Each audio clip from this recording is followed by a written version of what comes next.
senyawa penyusun pada sampel minyak kayu putih dengan GCMS atau kepanjangannya gas chromatography mass spectrometry. Nah, hari ini kita memiliki 5 sampel minyak kayu putih yang berbeda. Nah, kita akan coba lihat senyawa apa yang ada di dalamnya. Seperti biasa, saya akan dibantu oleh 2 kakak student staff, yaitu ada Kak Yunatan dan Kak Tanika. Yuk, mari kita ikuti percobaan ini bersama mereka. Jujur lagi ngapain nih? Woi, Tanika. Kamu ngapain di sini? Aduh, ini loh, Tak. Aku lagi ngoperasi instrumen. Instrumen apa ini? GCMS namanya ini, Tanika. GCMS? Iya, gimana? Aku kan punya minyak putih di Ya, pos. terus gimana? Aku tuh penasaran loh, kandungan senyawa yang ada di minyak putih itu apa aja, kan aromanya itu kayak khas gitu kan. Oh, iya, Kira-kira iya. bisa nggak sih dicek menggunakan GCMS? Oh, bisa dong tentunya. Bisa? Bisa. Oh, tapi sebelumnya aku pengen tahu sih kerja dari GCMS ini kayak mana. Oh, mau tahu ya? Oh, kalau mau tahu, yuk kita ikut aja praktik hari ini, teman-teman ya. Sekalian nanti kita bisa mengetahui kira-kira apa saja senyawa penyusun yang ada di dalam minyak kayu putih, teman-teman. Yuk, langsung saja kita mulai praktiknya.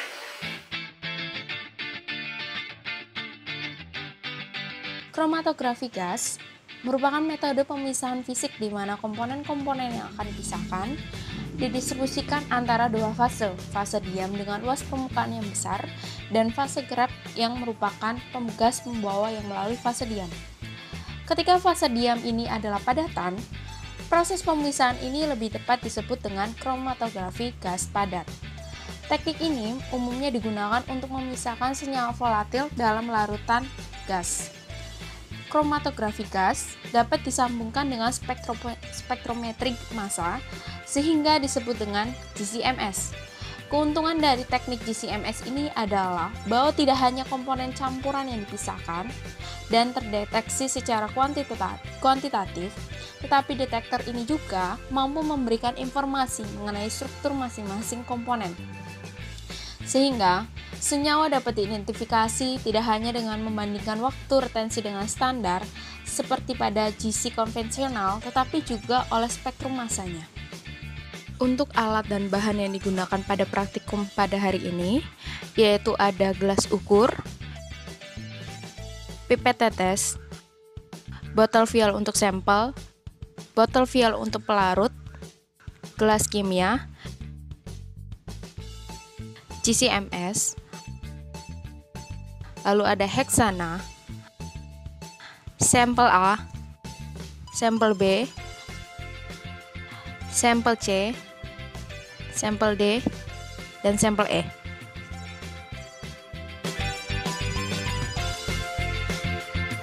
Sampel yang kita gunakan yaitu minyak kayu putih. Jangan lupa dilarutkan dengan si pelarutnya, yaitu heksana.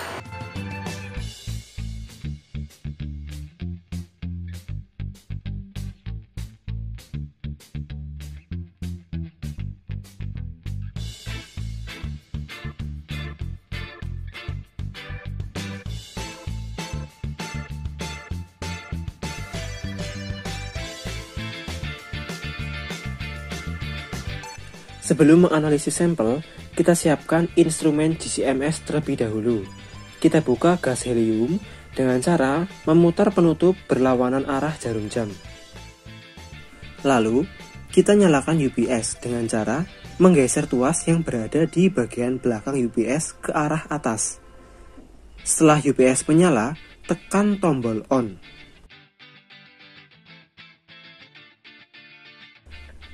Kemudian, kita nyalakan instrumen GC dengan menekan tombol power yang berada di bagian sudut kanan bawah depan.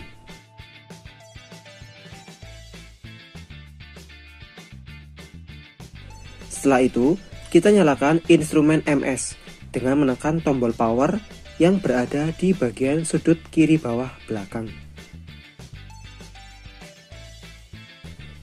Langkah berikutnya, kita nyalakan komputer.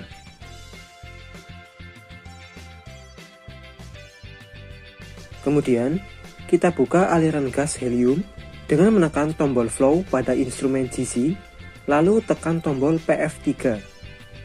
Aliran gas sudah dalam posisi hidup. Dengan demikian, instrumen GC-MS siap untuk digunakan. Setiap sampel yang telah dilarutkan dengan pelarut heksana ini dimasukkan ke dalam botol vial sampel. Berikut ini adalah sampel yang telah dimasukkan ke dalam botol vial. Selanjutnya, pelarut heksana ini juga dimasukkan ke dalam botol vial pelarut.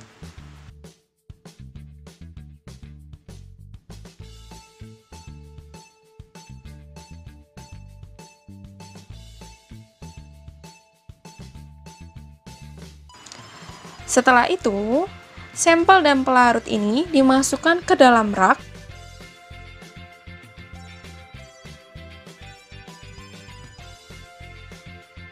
Kemudian rak tersebut dimasukkan ke dalam auto injektor.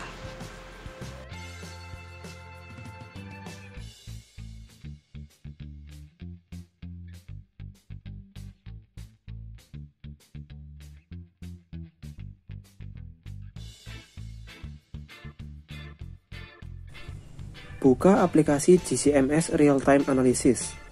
Pada tampilan login, pilih OK. Tunggu hingga beberapa saat.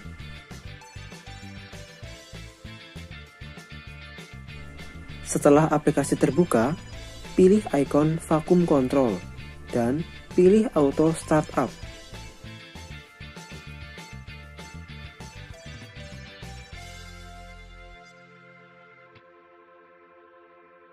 Tunggu hingga proses selesai.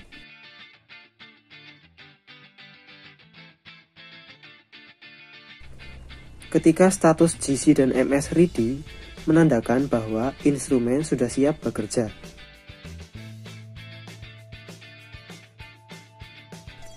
Pilih ikon Data Acquisition, kemudian muncul tampilan sampler, GC, dan MS. Data-data metode diisi sesuai dengan panduan praktikum. Pada bagian sampler, data yang tertera berkaitan dengan pembilasan searing atau auto injektor dengan pelarut dan sampel.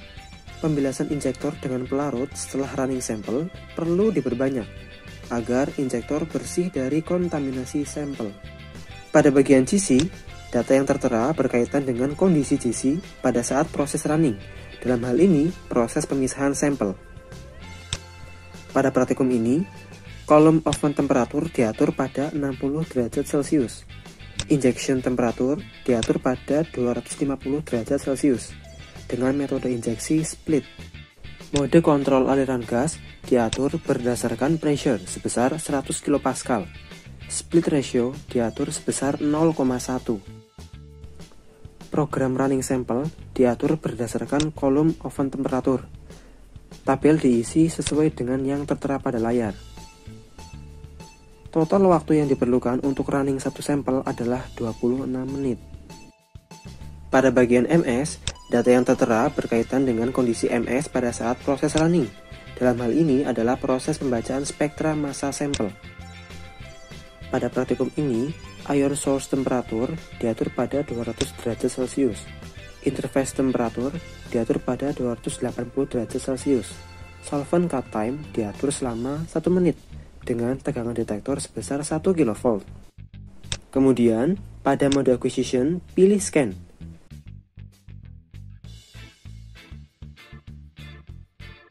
Setelah itu, jangan lupa menyimpan data metode yang telah dibuat pada folder yang baru.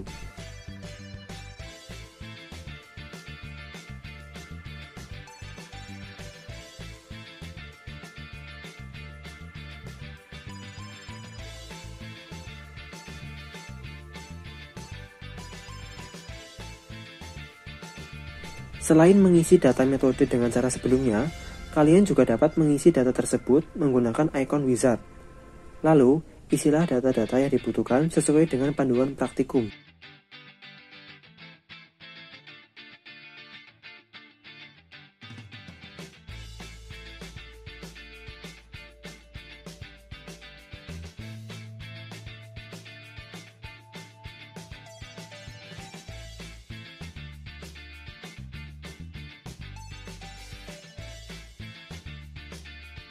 Setelah mengisi metode, pilih ikon tuning, lalu pilih Start Auto Tuning. Tunggu hingga proses selesai. Lakukan proses auto-tuning pada setiap pergantian metode atau setiap menggunakan instrumen GCMS untuk memastikan kondisi MS layak digunakan.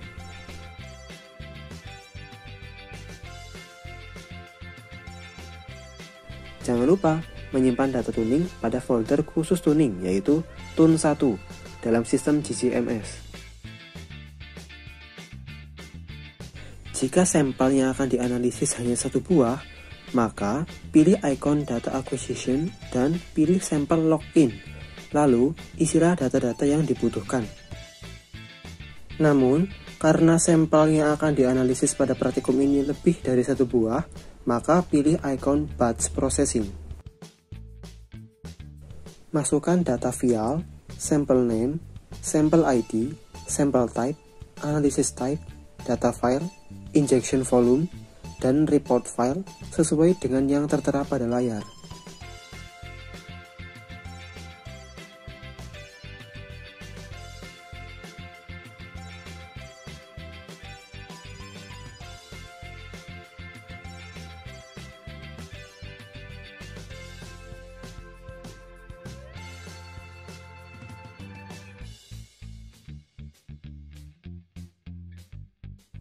Pada kolom method file, dipilih berdasarkan berkas metode yang telah dibuat sebelumnya.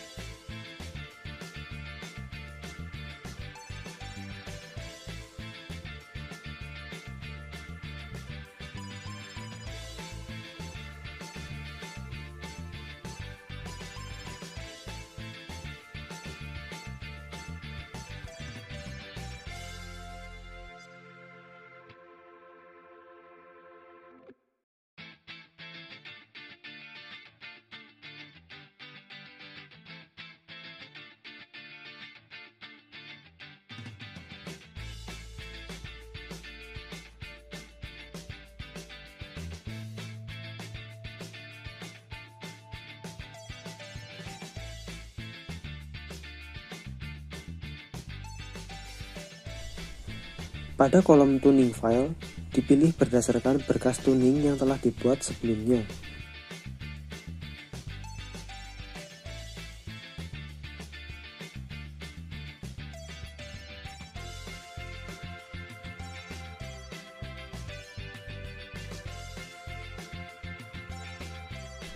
Jangan lupa untuk menyimpan data batch yang telah dibuat.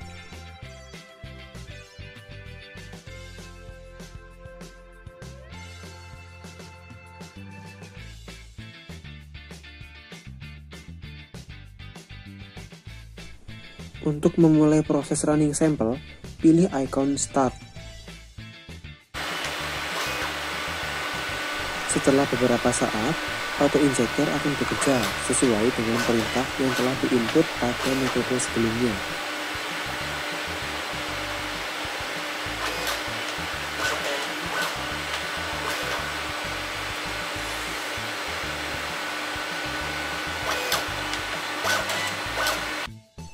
Berikut adalah data kromatogram dan spektra MS selama proses running sampel berlangsung. Setelah proses running sampel selesai, buka aplikasi GCMS Post Run Analysis. Pada tampilan login, pilih OK. Setelah aplikasi terbuka, pilih ikon Open dan pilih sampel A.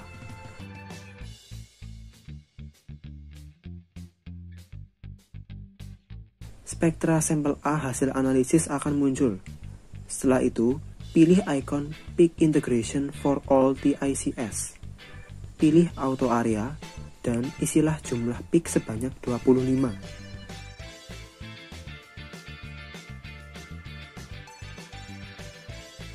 Pilih ikon Qualitative Table, kemudian pilih CTIC. Untuk mengetahui nama senyawa dari ke-25 peak yang telah dipilih, klik kolom jumlah peak dan klik kanan, lalu pilih Register to Spectrum Process Table. Pilih Seed Spectrum Process. Lalu klik pada kolom sudut kiri atas. Kemudian klik kanan dan pilih Search All Table. Nama-nama senyawa yang diambil dari library akan muncul secara otomatis.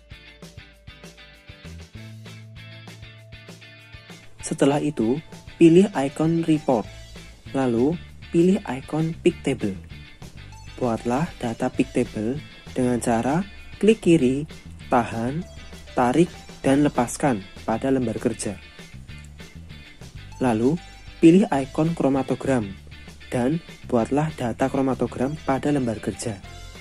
Kemudian, pilih ikon spektrum dan buatlah data spektrum pada lembar kerja. Setelah itu, pilih ikon library search dan buatlah data library pada lembar kerja. Untuk melihat data yang telah dibuat pada lembar kerja secara keseluruhan, pilih ikon print preview. Untuk menyimpan berkas dalam bentuk PDF, pilih menu print, pilih PDF complete, dan pilih OK. Pilih lokasi folder penyimpanan.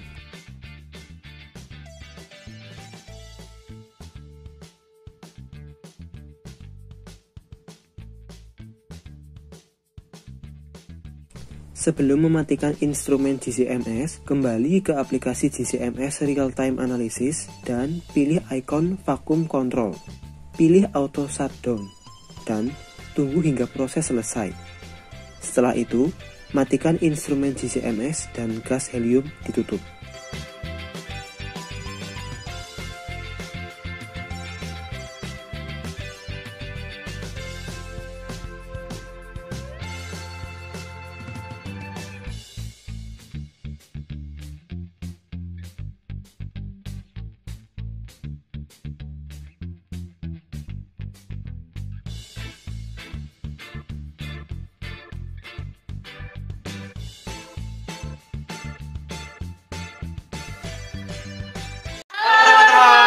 Jadi praktikum hari ini merupakan praktikum terakhir di karakterisasi materi, Jo. Oh gitu ya.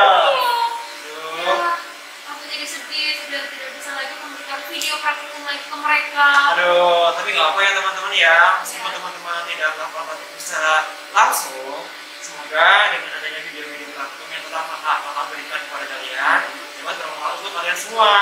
Dan harapannya nanti teman-teman dapat mengoperasikan alat-alat instrumen dengan baik, teman-teman ya. Dan untuk yang terakhir, kami berdua mohon maaf jika dalam penyampaian masih banyak kekurangan teman-teman. Oke teman-teman, sampai jumpa di nilai laporan praktikum karakterisasi materi. Semangat! Teman-teman. Nah, bagaimana teman-teman percobaan yang menarik kan? Jadi dengan alat ini kita bisa mengetahui apa saja senyawa penyusun dalam minyak kayu putih tersebut. Nah, seperti biasa, setelah kalian menyaksikan video, kalian perlu membuat laporan praktikum ya. Nah, sampai jumpa di praktikum selanjutnya.